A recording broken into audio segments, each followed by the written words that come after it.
Hello and welcome, dear viewers and fellow casuals. You're watching Primetime Casual, and well, this is Elite Dangerous. And I actually have to just turn off the monitoring. There, much better. Yeah, I can't talk with an echo of myself in my ears. So, as you can see, I'm in my SRV. Unfortunately, I don't have a very nice white astronaut suit, because that would be just epic right now. But we are here on a nice icy planet for a bit of fun.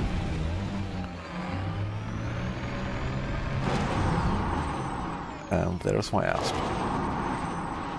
Yeah, today I have about 21 jumps in front of me, and then I will reach a planetary nebula, which is waypoint 12 of my 13 waypoint plan to navigate the Fomalhaut Rift.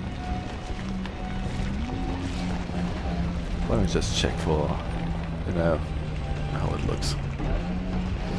I like how the paint job wears down, although I think this is the maximum wear you actually get. And that is a shame. It could be much worse, you know.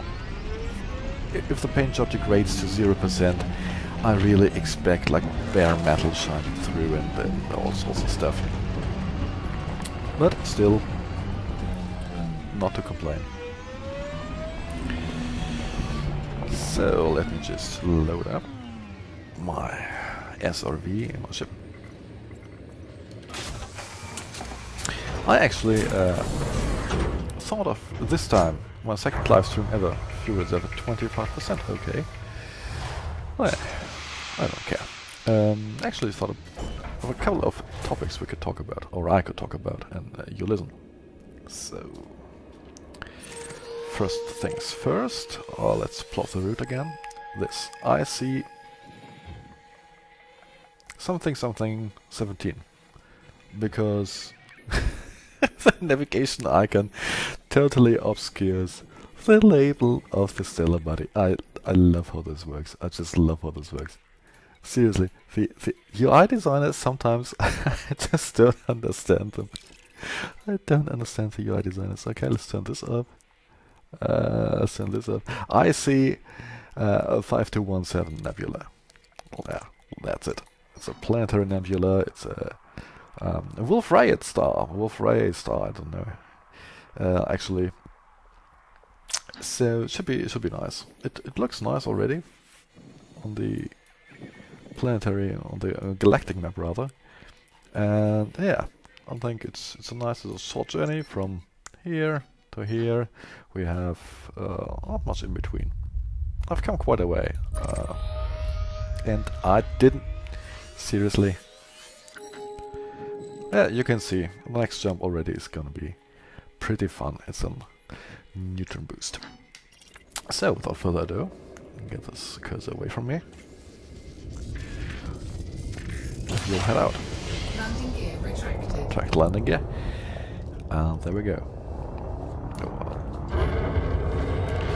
Just and this one.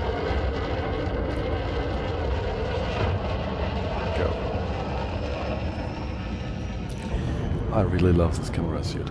You know, you get so many cool moments from it. Whether you do videos with it, or do take screenshots with the depth of field you can add, or just play around and capture nice angles of your ship. It's really cool. So next is already a neutron star, so I'll have to stop talking for a moment, because, well, I'm at 67% hull, and my FSD is back up at 91 actually. It was down at 70 something. I did a repair, and of course, just as I had repaired it, 6 or 7 neutron boosts in a row. So this takes its toll, even if you do it perfectly, which I don't. Don't stop. They do look visually very impressive, you have to admit. Very impressive. Let's just scan it.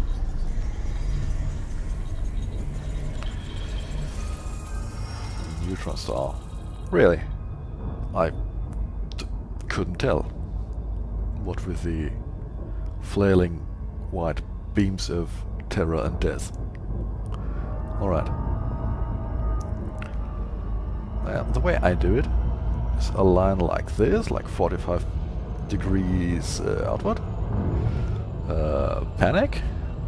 More panic. Warning. Frameshift drive Briefly stop. beyond safety limits. Thrusters.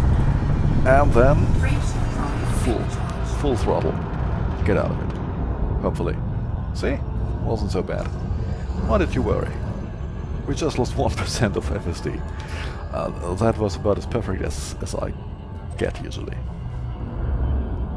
Alright, 178 light years in a jump. That'll shave something off. Frameshift drive charging. Just... You know what I wish? When you have a supercharged FSD. First time I supercharged, I was absolutely underwhelmed. And I can tell you why. Because, you know, it's boosted up to what? 300, 400%. You can see the distance. 170 light years, man, that's nothing. I had just, whoa! Okay. That's close to 200 light years in a jump. I didn't see that on the route when I checked yesterday. I thought it was only one neutron jump. Anyway, you see the numbers, but there's no feedback. There's no visual feedback, there's no audio feedback. It sounds the same and it looks the same. It should, like, different sound effect, like a giant whoosh, like the boost when you're in normal space. Warning. Frameshift drive operating. Maybe some special color or light flashes or something like that. Frameshift Just drive give an indication that you're actually, operating. you know, wrecking your FSD. Because now it's... oh, it held at 90. Because you are wrecking your FSD. If you do this... if you do this often, you are wrecking your FSD. Not only that. So 187, that's more like it. Frameshift drive charging. Let's go.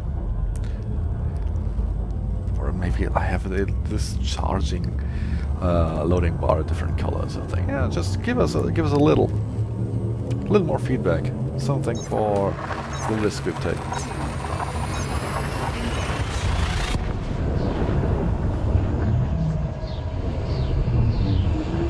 I'm not looking at my crotch. No. You see, I've started in the SRB because of Elon Musk, basically. As you're all aware, he had this fantastic idea of putting a Tesla in space. Basically, as a side product, build a giant reusable rocket.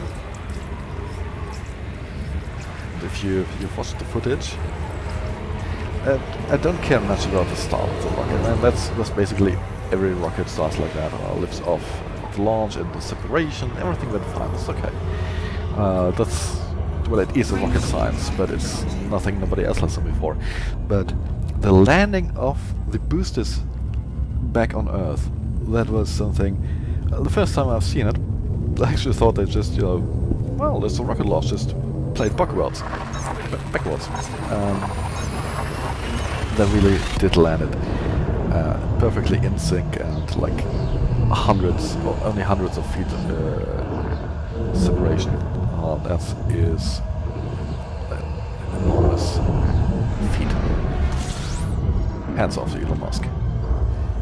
Also, my theory is he doesn't just want to go found a Mars colony, he just wants to go home. Yeah.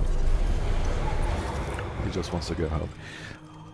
On the subject of going home, is this a high metal content or an Earth-like? Fuel scoop disengaged. we'll go check.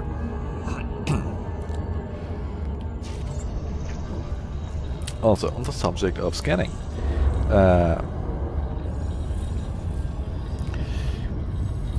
if you are an explorer and just setting out, or even if you are a seasoned explorer and looking for new things to try with your ship, invest in engineering the detailed surface scan. And I would say go for increased range. It's a water world, really? I could have sworn I've seen land. I could have sworn I see dry land. Oh well. Go for the range. The angle isn't... I don't know. If you're scanning gas giants with lots of moons, then yes, you can scan all of them without adjusting your course every 10 seconds or so. But it's much more important that you don't need to travel as far. You don't need to get into the gravity well of planetary bodies. You can stay outside of them and you can scan the next planet much more quickly. And there really is no dry land. Another water world. Oh well. Sorry, I was just checking stream health. It is beautiful. No polar ice caps though. And what do we have in close orbit? That's the high metal content, I would say. Because it didn't look like a water world. Where was I? Tesla. Right. SRV. And the Tesla that he did shoot... Another water world, really. And the Tesla he did shoot into orbit. Not only did he have... like the Foundation trilogy of Isaac Asimov on board, some music, and like a mannequin of an astronaut. It also has a nice large plaque right about here where the radar is, basically on the dashboard, of "Don't Panic," which is of course a quote from Douglas Adams, Hitchhiker's Guide to the Galaxy. And I'd really like this. In my cockpit, especially on trips like this. Don't panic. You're exiting FSD. There's a neutron in front of you. Don't panic. Exiting FSD inside a trinary star system. Don't panic. Forgot to throttle down after gauging the friendship drive. Don't panic. Coming in too hot on a planetary landing. Didn't know the gravity. Didn't know the gravity of the planet. Don't panic. Really, make it happen, please. It would save so many lives. So many lives. Frameshift drive charging. Also, on the subject of dashboard, why can't we customize the SRVs? Why? Because you can have paint jobs, so it can't be impossible. They already have the technology to customize them in some way, so why can't we place the same things that we bought for our ship's dashboard, the SRV dashboard? It'd be so nice. Like have a little David Braben bobblehead, merrily nodding along when you're on a long trek, up or down, will never rest, for example. Do we have anything here? No. That would be so nice. But I'm sorry if I look to my left. I'm somehow not hitting my keys blindly. Somehow.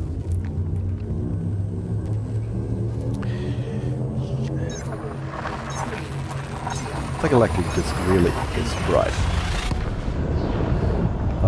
Just closing in. Oh well. Tesla in space. Like we said.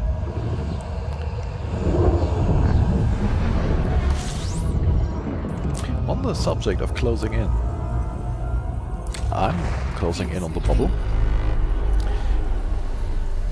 I'm closing in on the bubble. Another... I'm sorry, I just can't finish my thoughts with all these water worlds here. I'm closing in on the bubble. Unfortunately, it appears I'm not the only one. I've just read today, on Discord actually, that the Thargoids attacked a station. Sorry, that the Thargoids attacked a station that is not affiliated with Aegis, whatever. The bad guys. And that is worrying, because they are getting closer to the bubble.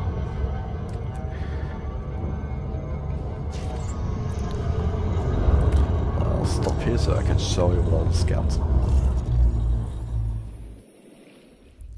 Just take a look. This line here. Well, this line. For one, it's a whole, excuse the language, it's a clusterfuck of stations that are damaged. Right? And these are the new ones. I don't know which ones they are, but they are not Aegis affiliated. They're starports. And you can see they are heading more or less towards the bubble.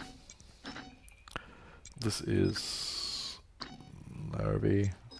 Yeah, of Neverest. Kuhn. This is already Kuhn, you know? There's a engineer base there. So, Tesiad.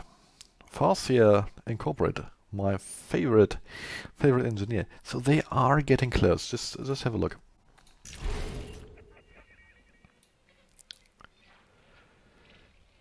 They are getting close.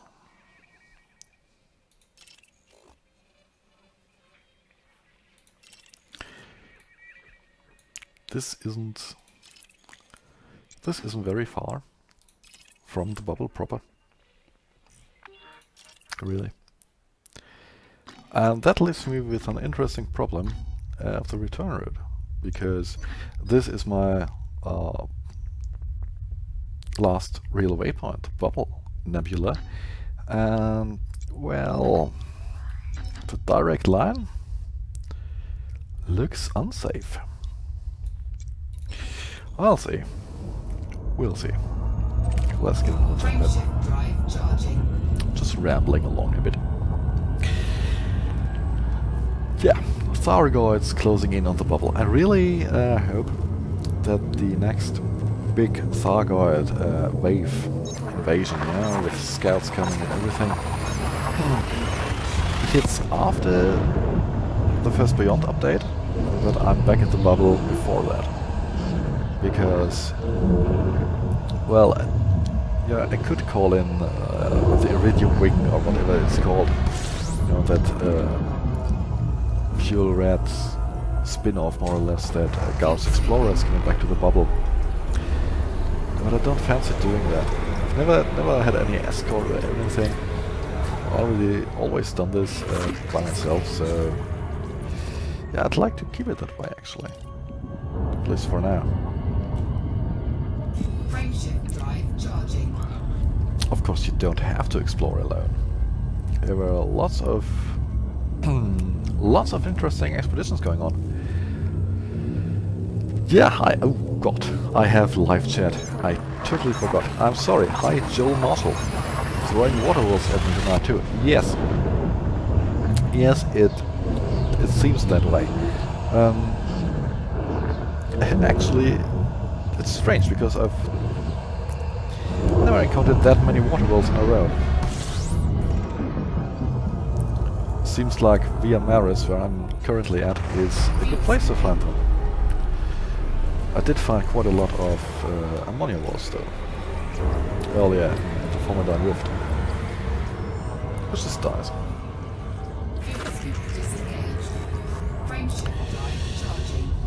Yeah, expeditions. Of course, Distant Worlds 2. I think even with the Tesla launch and Dov Enigma and Thargoid attacks, you have to talk about Distant Worlds 2. because on the day registrations opened, they opened at a bad time for me because I was at work in the office. But when I finally got to register, it was like the same day in the evening. Just the registrations were open for a couple of hours, and there were already like 800 commanders registered. Seriously, this is amazing. I think majority of them are PC players, but I think we have like 100, 150 on PlayStation, and something around that, like 200 on Xbox. So if you're an explorer, it doesn't matter if you're on PlayStation, if you're on Xbox, if you're on PC, go and register for Distant Worlds 2. It goes from somewhere in the bubble, I hope, if it still stands then, to Sagittarius A star and on to Beagle Point. You know, a leisurely stroll of, what, 70,000 light years. And you have 16 weeks. Judging from my current speed, this is more than enough. Yeah, interest in Distant World 2 was amazing. When interest in Distant Worlds 1 already was amazing, and they really built upon that. And with the, don't forget, they start in Q4 of 2018 this year, so hopefully they'll have all the exploration updates and mining updates already in the game by then, and that'll really help out. Oh, wow.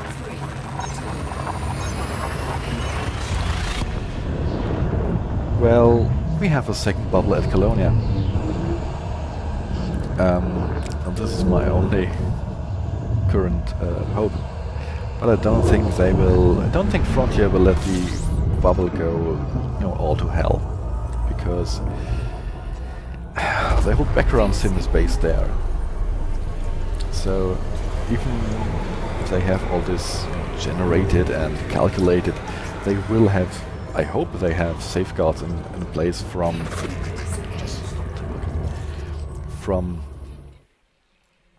letting the bubble getting overrun completely.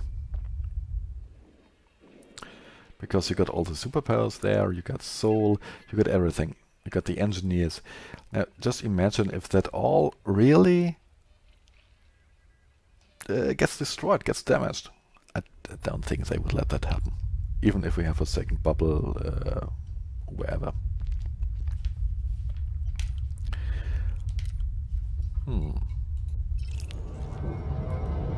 But yes, life could get very complicated in the bubble if we don't stop the Thargoids.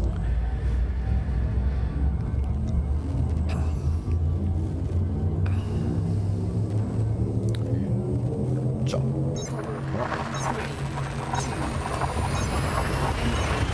Distant Worlds 2. Yeah, the problem is maybe they are expecting the players to deal with it. Yes. The problem is if they only expect us to act on it because of community goals, I don't think that'll work.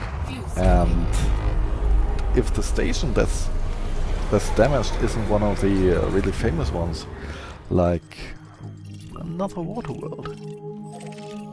I'm sorry, I have to take this detour.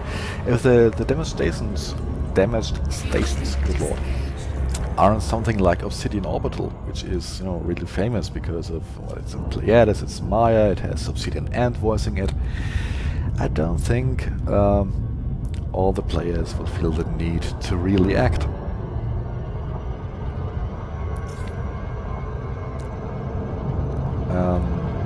Also, you know, the novelty factor of it wears off, and after a while, you know, save for those really role-playing and getting into it, most players are in it really for the credits.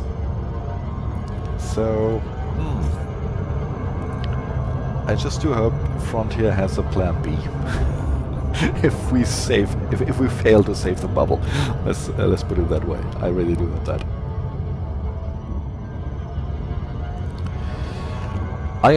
Colonia, golden ticket to riches. Yes, I haven't been to Colonia yet. I also haven't been to Sagittarius A, so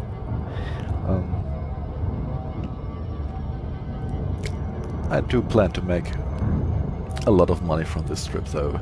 According to ED Discovery, I've already scanned like 50-60 million, and that is without taking into consideration the first discovery bonus, so yeah, it's okay.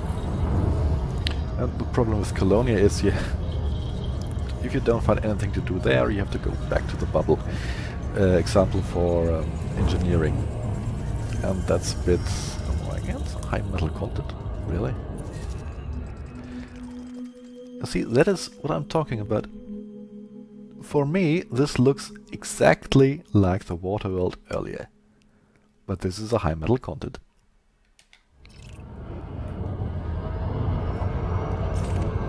Frameshift drive charging. 267 jumps out from Sagittarius A. Well, my hand's off to you. That means you're a lot of jumps away from coming home.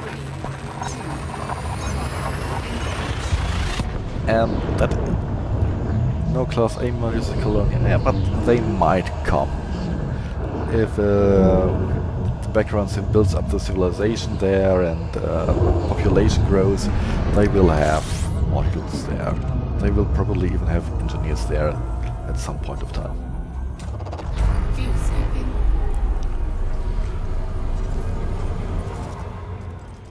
Fuel scoop. Okay, this is a water world.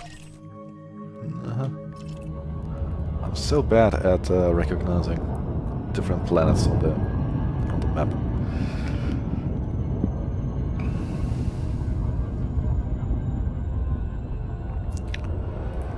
Well, and I completely lost my train of thought.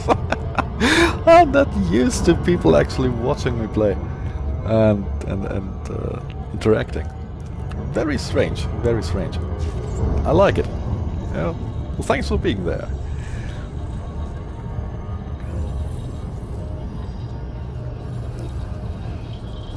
Come on. What kind of world is this?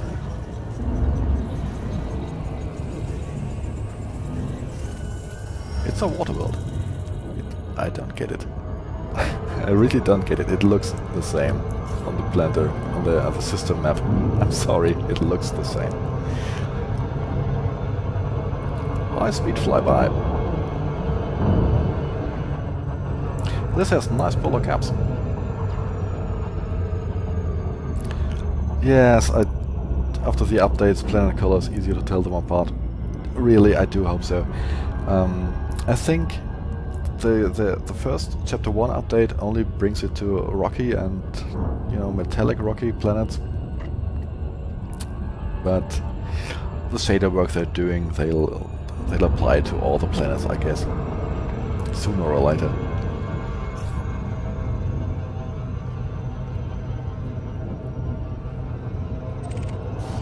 Cannot comply.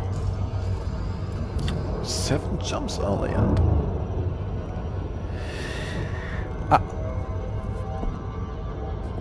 excuse me, now I know what I was going to say. 267 jumps out from Sagittarius A, a lot of jumps back. I find that the way back is actually much more tedious than the way out, for some reason.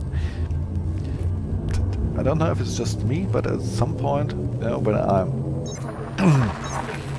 past the farthest point and turning back towards Seoul in this case, I just get a bit tired of it and think, well, yeah, I came out here to see everything, I saw everything, let's just get on with it and get back. But you still have Sagittarius A star, you still have 27,000 light years to go back, unless you're going to Cologne, which is, I think, a bit closer. Well, that is also my fear, actually, for Distant Worlds 2. The trip out to Beagle Point, exciting, really exciting. But then you're at Beagle Point. What then? Just go back? Seems a bit anticlimactic. Direct road. You could do it in buckyball, I don't know, 15 hours, but that's no fun unless you're buckyballing. Takes a long way around. Also, just imagine, you know, you made it out of the bubble, you made it to Sagittarius A star, you made it to Beagle Point. Then you have the... What is this? Ah. Then you have the choice. You go clockwise, no, back to the bubble, or you go anti-clockwise to Colonia. And just imagine, you decide, choose one or the other, and when you're halfway there, basically the farthest you can get from the other one, your intended destination gets destroyed by Thargoids, and then you're left literally in the middle of nowhere. That would be like the ultimate disaster. Just get docked, get paid and repair. Yeah. Just get docked safely somewhere you can sell the exploration data before some, NPC pirate or some PvP or someone interdicts you, or in this case even some Thargoid interdicts you. I don't know if I could handle that really. Nothing really worthwhile here. On my last couple of trips out to the Linshu Hollows. My last trip out was not Itakarene. Yeah, somewhere around here, basically. Here, Hawking's Gap. That was my last trip, and on the way back in the bubble, I actually was intercepted a couple of times by NPC pirates. God knows why. I didn't carry anything, but they intercepted me. Back then, I had weapons on my asp, just for exactly that situation. But my current setup doesn't have any weapons, so I'm really feeling the pressure to get back in one piece. Also, the asp currently isn't the fastest one because, D-rated thrusters and everything. So I can't even outrun anyone who interdicts me. My sole hope is to actually evade the interdiction, which in the case of NPCs isn't too hard, from my experience. But still, something I could do without. Just quick fuel scoop.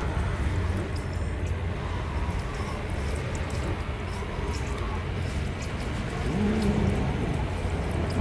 752 kilogram per second. Nice. 6B. In my opinion, the only fuel scoop you need. But that doesn't mean you can't, of course, buy like a 6A or a 7B, 7A if you got an Anaconda or larger. But 6B really is well enough.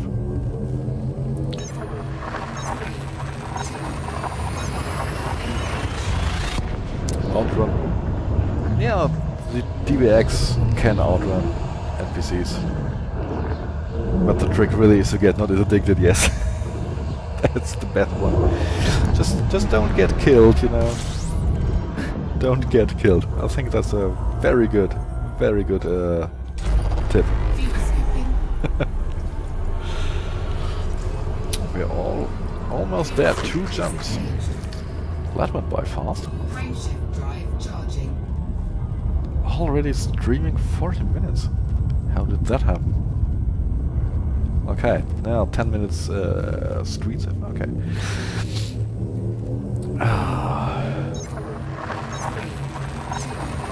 Actually, I'm not going to the waypoint directly, because what my experience with nebulae is this: they look good from the outside. Get as close to a nebula as you can, but really don't fly inside it. If you're inside a nebula, all all it does is, you know, change the color of the sky, the skybox. If you're inside a red nebula, the sky is red. You know, you're inside a green nebula, the sky is green. That is nice, but it's not as impressive as looking at it from like just a couple of light years out. Although in this case, I don't think I'll have a choice.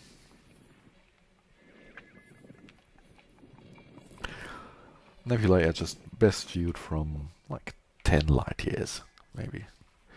I don't have a choice. Okay.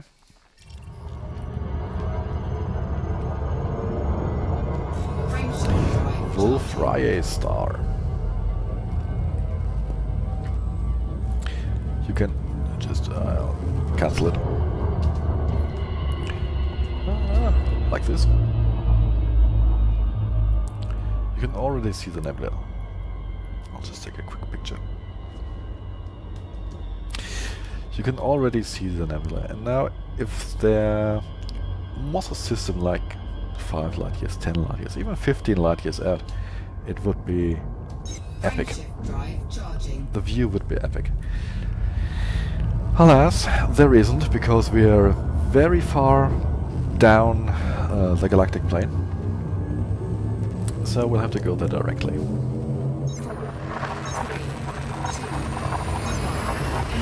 Engage. Friendship drive engaged.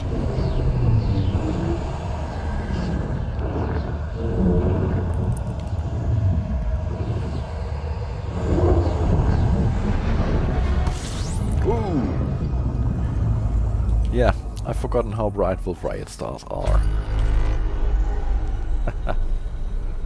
Oh, this one even has a couple of planets. I think maybe if there's a landable, I'll go down on the surface.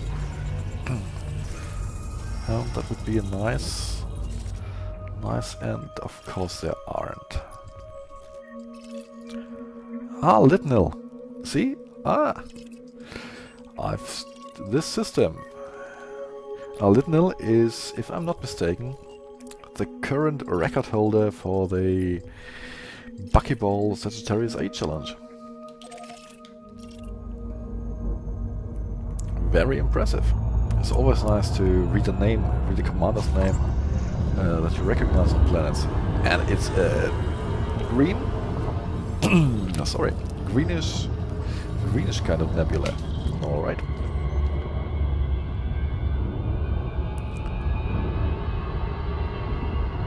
Just take a couple of screenshots here.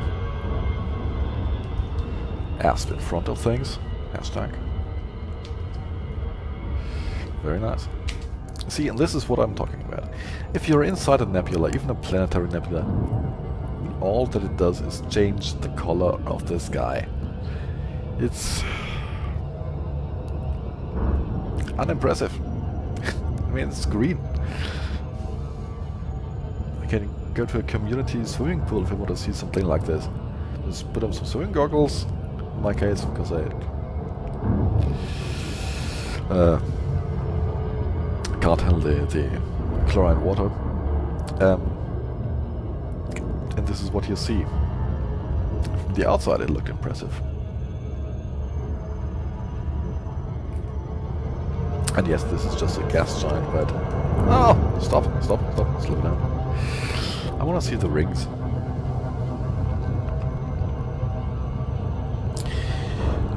I've been talking.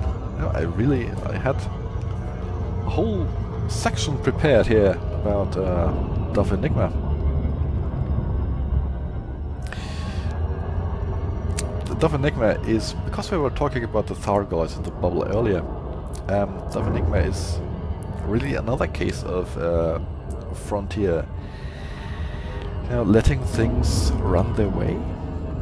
In case you didn't know, I'm sure you do, but just a little recap. Dove Enigma is a commander who suffers from cancer, and his wish was basically to go to Colonia.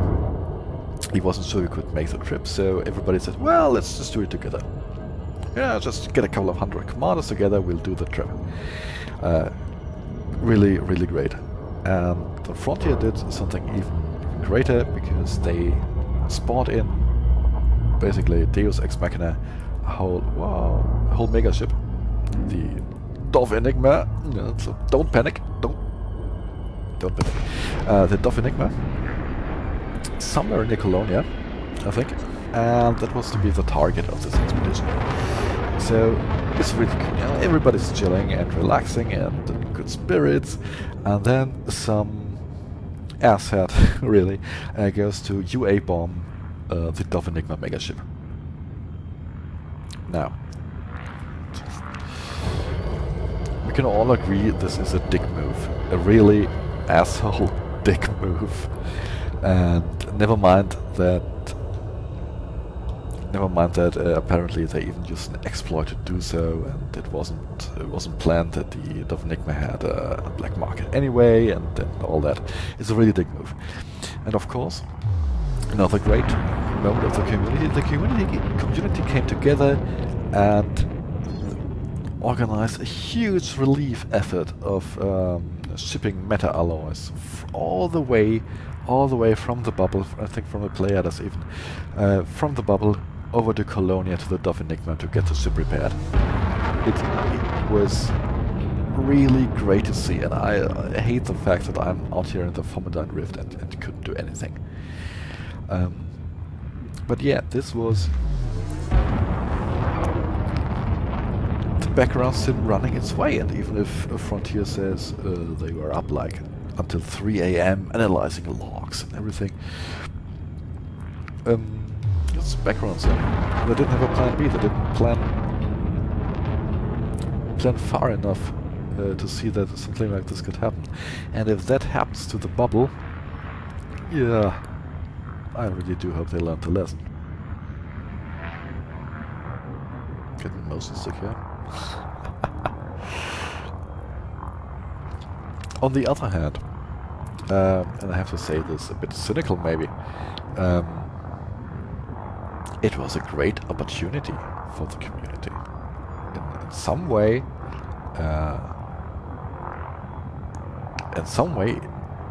UA bombing the Dove Enigma was great, because it put a very emotional, even more emotional spin on the whole journey. You know, it's not just, you know, fun and games and, you know, meet up at every waypoint, have some fun. No, it was suddenly there was this dramatic twist, this dramatic element to it. You know, now we have this expedition for a Dove Enigma, but now we also have to repair the Dove Enigma. And once we've done that, we can get on with the expedition. It was from a storytelling point, and remember, Frontier is notoriously bad at telling stories. From a storytelling point of view, it was perfect. It was an asshole move, a dick move, but yeah, the story that came from it is just great, and a great monument actually to this community.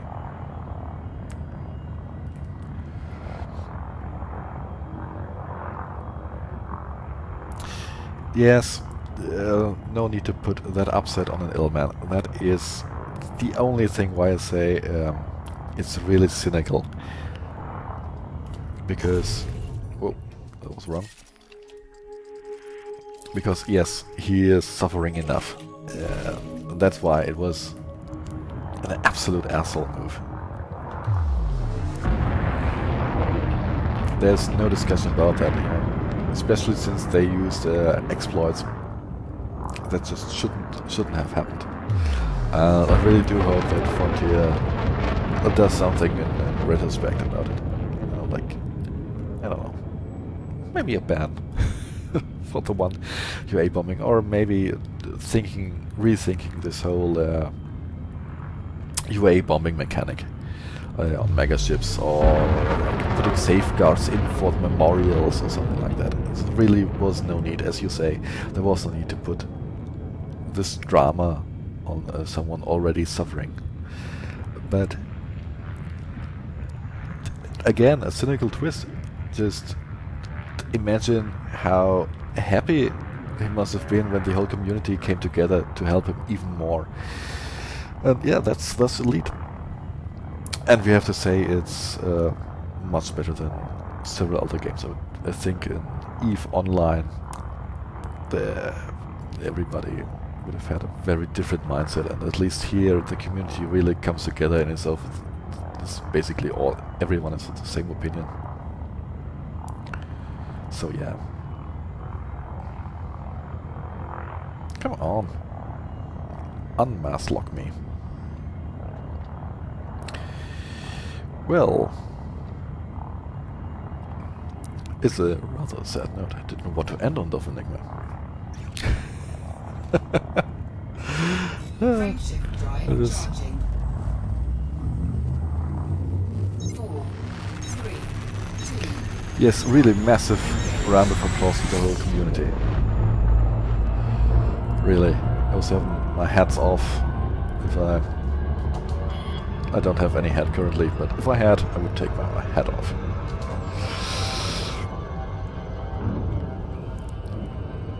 Well, on the subject, to end the stream on a lighter note, on the subject of asshole moves, if you want to have a laugh, you know, be an asshole in a really funny way, you know, this is not an exploit, but just, you know, messing with game mechanics, maybe messing with NPCs or even with friends in your private groups, you could check out Jamik's asshole tips for Elite. They're really funny, they're lighthearted, they're not meant to be mean, they're just, you know,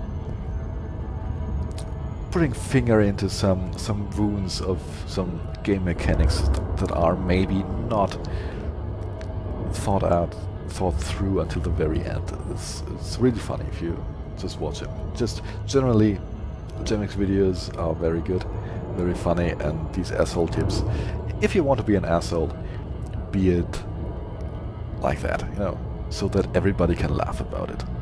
That's really... There is a place for playing, you know, tricks on someone, and Dove Enigma wasn't the place, but yeah.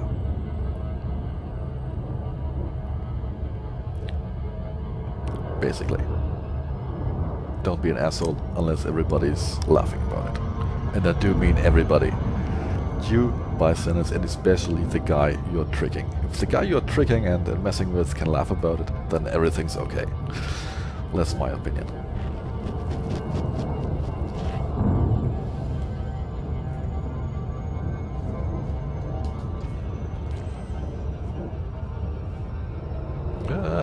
This wasn't the camera I wanted, but don't mind. I wanted this one.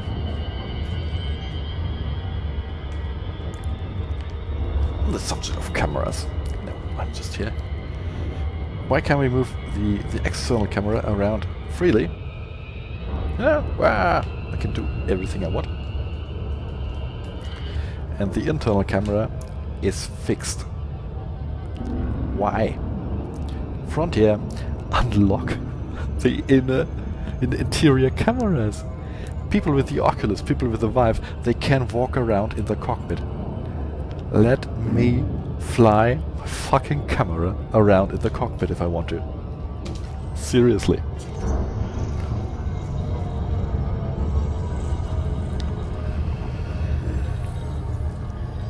Seriously, that would be so nice. People in VR already get all the fun. Just let us have this and let us fly the camera around. High metal content world. Ring it. Ooh, fast. Fast one.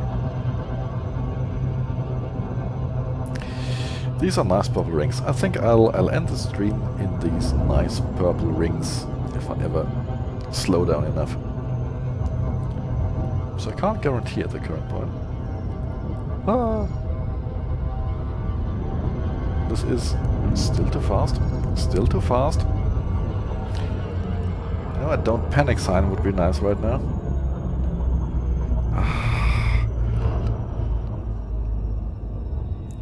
I think these purple ones are rocky again. I'll try my luck. Maybe these ones are icy.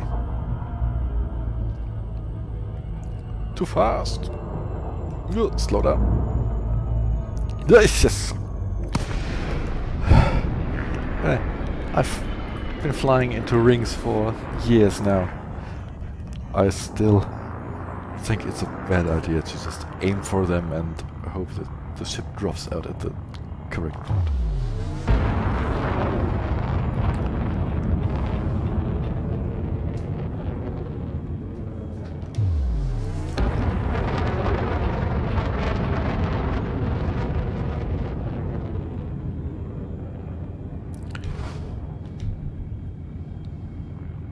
Rings are nice.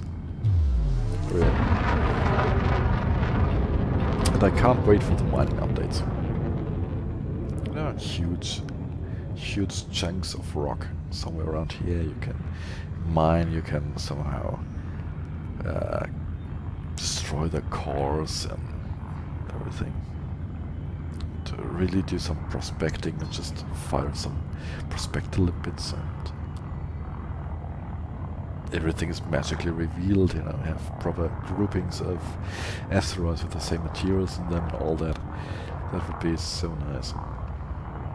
I did a bit of mining early in my elite career, and it's really boring.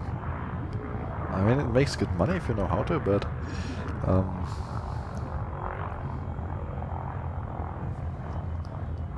screenshot. But other than that, it's really boring. Even trading is preferable, in my opinion. Yeah, boost failed, I know.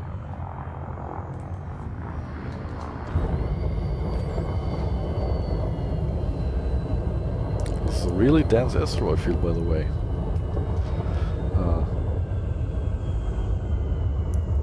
Oh, look what's peeking through. Yeah, mining. Well, look at it this way. Mining only can get better. I don't know how mining could get worse. I'm sure they could try to make it worse, but I can't think of many ways it could get worse. All right. Well, it's